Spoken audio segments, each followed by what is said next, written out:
যে কোনো মাছ একটু বেশি করে পেঁয়াজ মরিচ দিয়ে একটু বেশি করে তেল দিয়ে ভাজি করলে কিন্তু অনেক ভালো লাগে, সেটা ছোট হোক আর বড় হোক। মাছগুলো একদম ডুবো দিয়ে ভাজি করলাম।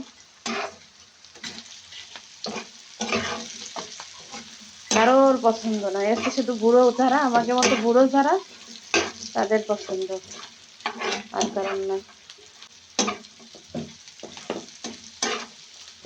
এইভাবে ভাজি করলে সকালবেলা গরম গরম এক প্লেট ভাত আর মাছ ভাজি হলে আর কিছু লাগে, অথচ তা চলবে না।